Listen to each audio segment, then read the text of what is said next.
आज जर पुणे शहरामध्ये विचार केला तर साधारणतः आज 4.5 लाख सदस्य नोंदणी भाजपची झालेली आहे आणि ही 4.5 लाख सदस्य नोंदणी करत असताना 6 लाखाचं आम्ही उद्दिष्ट ठेवलेलं आहे आणि ही करत असताना आम्ही कुठल्याही पेड यंत्रणेमार्फत सदस्य नोंदणी न करता आम्ही स्वतः नागरिकांशी भेटून त्यांच्याशी बोलून त्यांचा मोबाईलवरती OTP जो येतो तो OTP घेऊन त्यांची आम्ही सदस्यता नोंदणी करत असतो।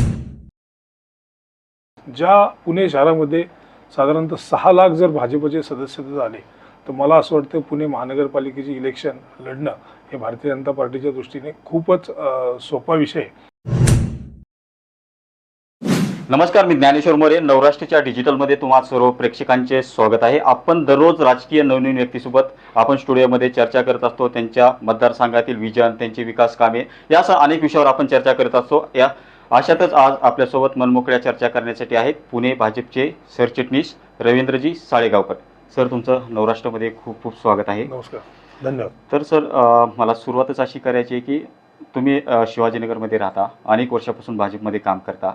नेमकं तुमच्या मतदारसंघामध्ये आतापर्यंत अशी कोणते मोठे कामं केलीत ज्यामुळे महापालिका निवडणुकीमध्ये फायदा होईल? आपण जर आता शिवाजीनगर मतदारसंघामध्ये बघत असाल तर आपल्याला माहिती आहे सगळ्यात महत्त्वाचा प्रश्न जो आहे की हा ट्रॅफिकचा प्रश्न खूप या शिवाजीनगर मतदारसंघात जाणवतो। शहराची मध्यवस्ती असल्यामुळे या भागामध्ये खूप ट्रॅफिकचे प्रश्न आपल्याला जाणवत असतात। या माध्यमातून जर आपण जर बघितलं महानगरपालिकेच्या दृष्टीने आपण मेट्रोसारखा पर्याय लोकांसमोर आपण ठेवत आहे।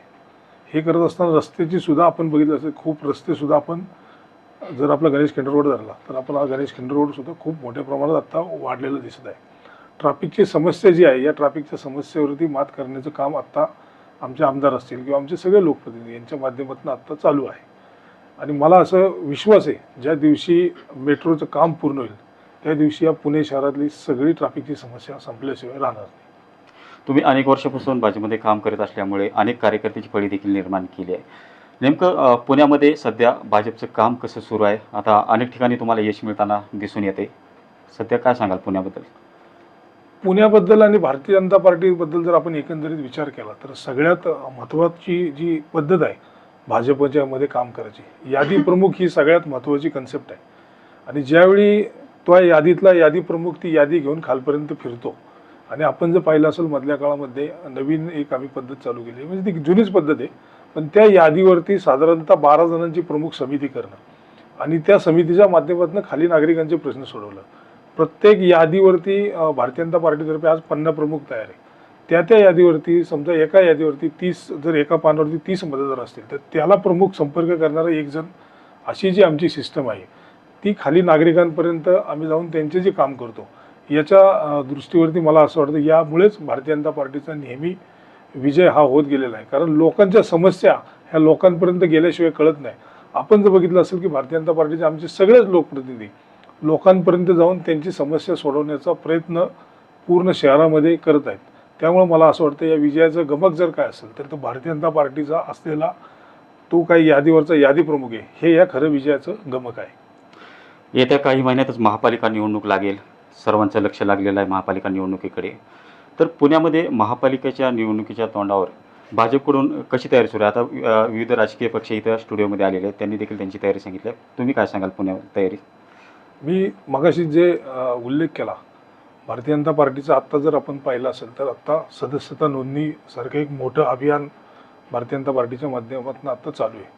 आज जर पुणे शहरामध्ये विचार केला तर साधारणतः आज 4.5 लाख सदस्य नोंदणी भाजपची झालेली आहे आणि ही 4.5 लाख सदस्य नोंदणी करत असताना 6 लाखाचं आम्ही उद्दिष्ट ठेवलेलं आहे आणि ही करत असताना आम्ही कुठल्याही पेड यंत्रणेमार्फत सदस्य नोंदणी न करता आम्ही स्वतः नागरिकांशी भेटून त्यांच्याशी बोलून त्यांचा मोबाईलवरती OTP जो येतो तो OTP घेऊन त्यांची आम्ही सदस्यता नोंदणी करत असतो आणि ती सदस्यता नोंदणी करत असताना त्यांचा संपूर्ण डाटा आम्ही ऑनलाईन भरून घेत असतो। म्हणजे आज जर पुणे शहरात विचार जर तुम्ही केला तर 4.5 लाख आजपर्यंत भाजपचे सदस्य आहेत आणि येत्या 19 तारखेपर्यंत 6 लाख करण्याचा तो उद्दिष्ट आहे। त्यामुळे मला असं वाटतं ही आमची एक थोडक्यात निवडणुकीची सुरुवातच आहे, लोकांपर्यंत जाणं, लोकांना भेटणं आणि त्यांचा भाजपचं सदस्यता करून घेणं। ज्या पुणे शहरामध्ये साधारणतः 6 लाख जर भाजपचे सदस्य झाले तर मला असं वाटतं पुणे महानगरपालिकेची इलेक्शन लढणं हे भारतीय जनता पार्टीच्या दृष्टीने खूपच सोपा विषय आहे आणि हे करत असताना सुद्धा आमचे नेते जे आज नदी सुधार प्रकल्प असेल, मेट्रो सारखे एवढे मोठे मोठे विषय आहेत. आपण बघितलं मागच्या काळात भाजपची सत्ता होती, आमचे नगरसेवक असतील किंवा आमचे सगळे नेते यांच्या माध्यमातून आपण जर बघितलं असेल मेट्रो सारखा आज खूप मोठा विकास पुणे शहरामध्ये होतोय. रिंग रोड सारखा प्रश्न आता सरकारच्या माध्यमातून पुढच्या काळामध्ये मार्गी लागण्याच्या दृष्टीने चाललेला आहे.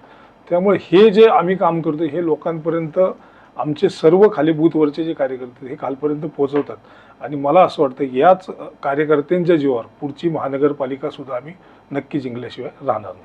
काल परवा उद्धव बाळासाहेब ठाकरे पक्षाकडून एक मोर्चा काढण्यात आला, हांडा मोर्चा काहीतरी काढला होता महापालिकेच्या जवळ, आणि त्यावेळी भाजपवर त्यांनी जोरदार निशाणा साधलाय. कसं बघताय त्यांच्या मोर्चाकडे? खरं तर त्यांचा मोर्चा माझ्यापेक्षा तुम्ही सगळ्यांनी जास्त बघितला असेल. त्यांनी हंडा भाजपवरती मारण्यापेक्षा त्यांच्याच कार्यकर्त्यांमध्ये तुम्ही बघितलं असेल हंडा फेकाफेकी चालली होती. हा हंडा मोर्चा होता का एकमेकांमधले द्वंद्व युद्ध होतं असा तो व्हिडिओ एकंदरीत समोर येत होता. विरोधी पक्षांनी त्यांचं काम करावं, त्यांना तो अधिकार आहे.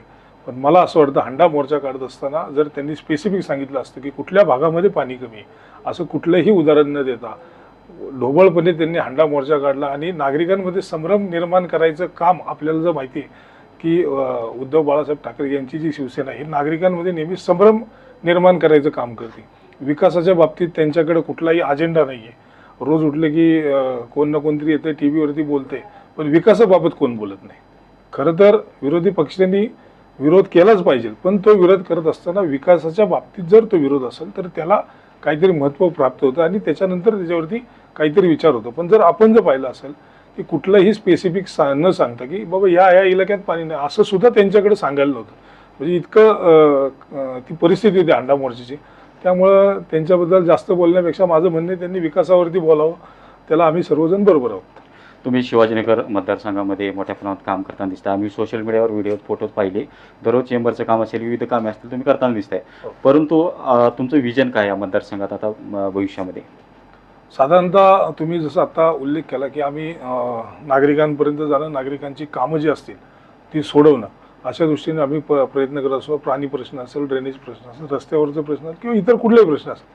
आपण जर पाहिलं असेल तर गेल्या अनेक दिवसामध्ये आमच्या मॉडेल कॉलनी म्हणजे ज्या भागातनं मी स्वतः येतो अशा ठिकाणी जर बघितलं मॉडेल कॉलनी आणि उच्चभ्रू आणि खालच्या लेवल वडारवाडीसारखं असं सगळे एकत्र संमिश्र राहणारे लोक आहेत. आपण जर पाहिलं असेल की आत्ता सगळ्यात मोठी परिस्थिती मॉडेल कॉलनीमध्ये जी निर्माण होत आहे, जी मला वाटते मॉडेल कॉलनीमध्ये रिडेव्हलपमेंटच्या माध्यमातून ज्या ठिकाणी एक युनिट होतं त्या एक युनिटच्या ठिकाणी आज 50-50 लोक राहायला येतात. छोट्या बंगल्याचं हा सिटी होती मॉडेल कॉलनी, जे हे होतं एक छोट्या बंगल्याचं होतं, पण त्या बंगल्याचं रूपांतर आता मोठ्या मोठ्या टाउनशिपमध्ये व्हायला लागलेलं आहे. त्यामुळे खऱ्या अर्थाने मूलभूत सुविधा त्या ठिकाणी देण्याची गरज आहे असं मला वाटतं.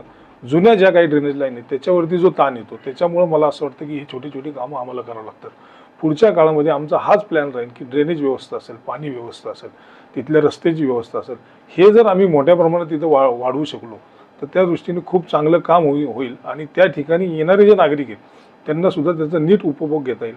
नाहीतर मग असंही होईल की बाबा एवढे सगळे नागरिक त्या ठिकाणी आले पण तिथे ड्रेनेज व्यवस्था नाही, पाणी व्यवस्था नाही, त्यांना जायला यायला रस्त्यावरती ट्रॅफिक आहे. असे जर विषय थांबवायचे असतील तर मला असं वाटतं पुढच्या काळामध्ये या गोष्टीवरती काम करण्याची गरज आहे आणि पुढच्या काळामध्ये नक्कीच आमचे सर्व नगरसेवक असतील, पदाधिकारी असतील, या विषयावरती आम्ही काम करणार आहोत. गेल्या काही दिवसाखाली भाजपमध्ये अनेक नगरसेवकांनी उद्धव बाळासाहेब ठाकरे पक्षाच्या नगरसेवकांनी प्रवेश केला. मात्र अशी कुठे चर्चा सुरू होती की भाजपमधील काही पुण्यातील नेते नाराज आहेत त्यांना प्रवेश दिल्यामुळे. एक तर सर्वात पहिलं म्हणजे प्रवेश दिला म्हणजे सगळंच फायनल झालं असं नसतं. एखाद्या पक्षाचा विचार आपल्याला आवडणं आणि त्या पक्षामध्ये आपण सहभागी होणं हा एक संघटनेचा भाग झाला. त्यामुळं आमचे जरी पदाधिकारी, असं मला वाटत नाही आमच्यापर्यंत आजपर्यंत कधी आलं नाही. भारतीय जनता पार्टीचा पदाधिकारी मी मागं सुद्धा आपल्याला आठवत असेल आपणच मुलाखत घेतली होती. भारतीय जनता पार्टीचा कार्यकर्ता हा नेहमी कुठल्या ना कुठल्या पदासाठी इच्छुक असतो. पण तो जरी इच्छुक असला तरी त्याला याचं भान असतं की मी काम करत असताना मला कुठेतरी एक लिमिटपर्यंत पार्टीने संधी दिली तर मला लढायचं, नाही संधी दिली तर मला पार्टीचं काम करायचं. हे भारतीय जनता पार्टीच्या कार्यकर्त्याच्या मनात एकदम पक्क बसलेलं आहे. आणि भारतीय जनता पार्टीचा कार्यकर्ता हा मला असं वाटतं नेहमी काम करत असताना आपल्या पार्टीवरती निष्ठा विश्वास ठेवूनच काम करत असतो. त्यामुळे कुठल्याही कार्यकर्त्यांमध्ये असा कुठलाही संभ्रम नाही की कुणी आलं आणि काय झालं, असं कुठलाही संभ्रम नाही. शिवसेनेचे जरी आले तरी त्यांचं स्वागतच आहे. त्यांचं स्वागतसुद्धा आम्ही आमच्या शहराच्या कार्यक्रमात केलेलं आहे. त्यामुळे आलेल्या सर्व पदाधिकाऱ्यांचं स्वागत आहे. इतरही कोणी दिलं त्यांचंही स्वागत. पण भारतीय जनता पार्टीचा कार्यकर्ता हा नेहमी आपल्याला माहिती असेल की निष्ठेने काम करणारा कार्यकर्ता आहे, पार्टीच्या विचाराचं काम करणारा कार्यकर्ता आहे. त्यामुळे विचाराचे काम करणाऱ्या, निष्ठेचं काम करणाऱ्या कार्यकर्त्याचं कधीही नाराज नसतो असं मला वाटतं. लोकसभा निवडणुकीमध्ये महाविकास आघाडीला मोठं यश मिळालं होतं, त्यानंतर विधानसभेला महायुतीला मोठं यश मिळालं. मात्र कुठेतरी आता विरोधक तुमच्यावर निशाणा साधतात की EVM-मुळे निवडून आले. विरोधकांना मध्ये बोलायला नेहमीच रस राहिलेला आहे.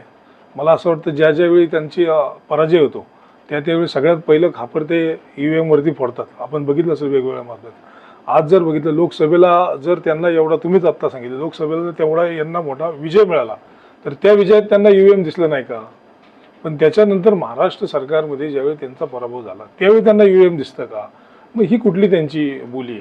खरं तर आपल्याला हे लक्षात आलं पाहिजे की आपण EVM-वरती बोलताना आपण सुद्धा त्याच EVM-वरती निवडून आलेलो आहे आणि हरताना सुद्धा आपण त्याच EVM-वरती हरलेलो आहे. त्यामुळे नागरिकांना ज्या वेळी जसं जसं वाटतं त्यावेळी नागरिक त्या ठिकाणी मतदान करत असतं आणि त्या मतदान रूपामधनं EVM-च्या माध्यमातून नागरिक निवडून येत असतो किंवा एखादा कार्यकर्ता निवडून येत असतो. त्यामुळे EVM-वरती आपण किती शंका घ्यायची?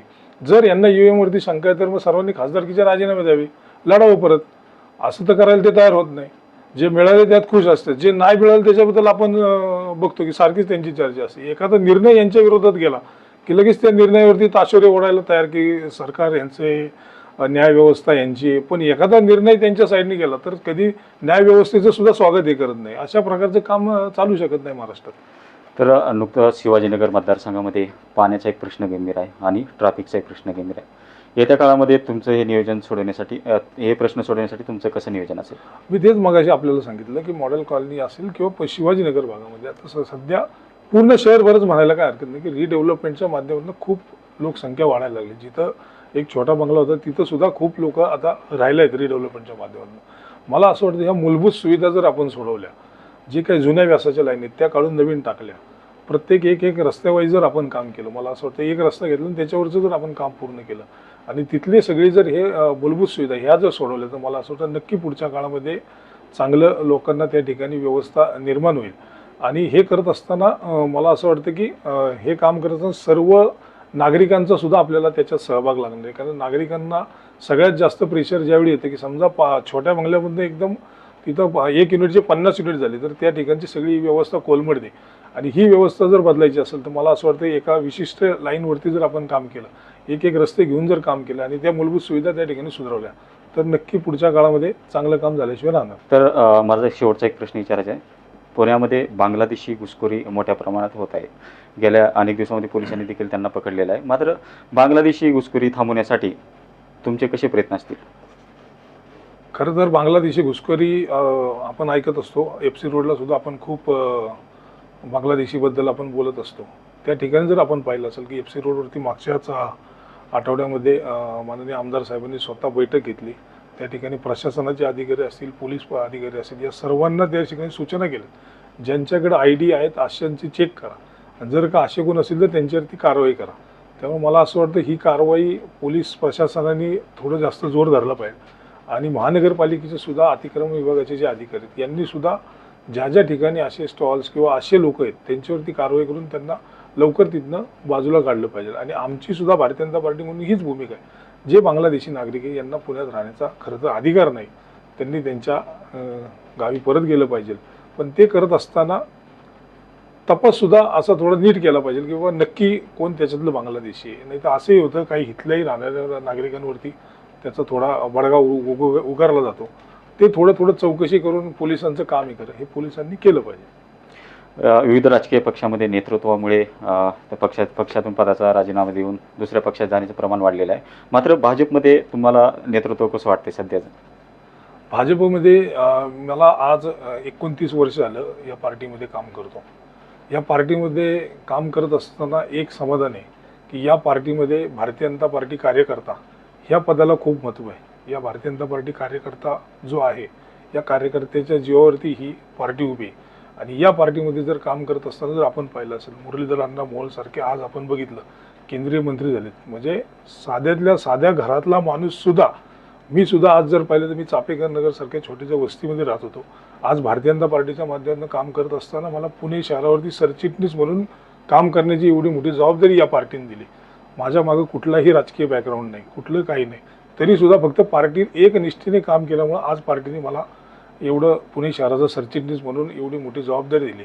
त्यामुळे मला असं वाटतं भारतीय जनता पार्टीचा प्रत्येक कार्यकर्त्यांनी भारतीय जनता पार्टीवरती विश्वास ठेवून काम केला तर ही पार्टी नक्की एक ना एक दिवस चांगली संधी देते. आणि इतर जर पक्षांमध्ये बघितलं तर सर्व पक्षांना कोण ना कोणतरी बॉस आहे. आमच्या ह्याचा बॉस फक्त आमचं कमळ फूल एवढंच आहे आणि पार्टीचे विचार हेच आमचा बॉस आहे. त्यामुळं भारतीय जनता पार्टीत काम करण्यात एक वेगळंपण आहे. बरं, तुम्ही राजकारणात 29 वर्षापूर्वी प्रवेश करताना कोणता विचार घेऊन आलात? तुम्हाला असं राजकारणात काय यावं असं वाटलं होतं? मी राजकारणात सुरुवातीला ज्यावेळी आलो त्यावेळी मी राष्ट्रीय स्वयंसेवक संघाच्या माध्यमातून शाखेमध्ये जाऊन काम करायला सुरुवात केली आणि त्यांचा विचार घेऊन त्या ठिकाणी आम्हाला एक आवड निर्माण झाली. आणि ती आवड निर्माण होत असताना भारतीय जनता पार्टीच्या काही नेत्यांच्या संपर्कात आलो आणि त्यानंतर पार्टीमध्ये काम करण्याची माझी इच्छा वाढली. आणि त्यानंतर गेले 29 वर्षाचा हा गेले अनेक दिवसाचा प्रवास आहे. त्यामुळे भारतीय जनता पार्टीमध्ये येत असताना मला जनसंघाची राष्ट्रीय स्वयंसेवक संघाची झालर आहे. त्यामुळं तोही विचार आम्ही जपत नेहमी काम करत असतो. खूप खूप धन्यवाद सर आमच्याशी बातचीत केल्याबद्दल. Yes. तर हे होते पुणे शहर सरचिटणीस भाजपचे रवींद्रजी साळेगावकर. आमचे नवनवीन व्हिडिओ पाहण्यासाठी नवराष्ट्र यूट्यूब चॅनल सबस्क्राईब करा आणि फेसबुक पेज लाईक करायला विसरू नका. नमस्कार.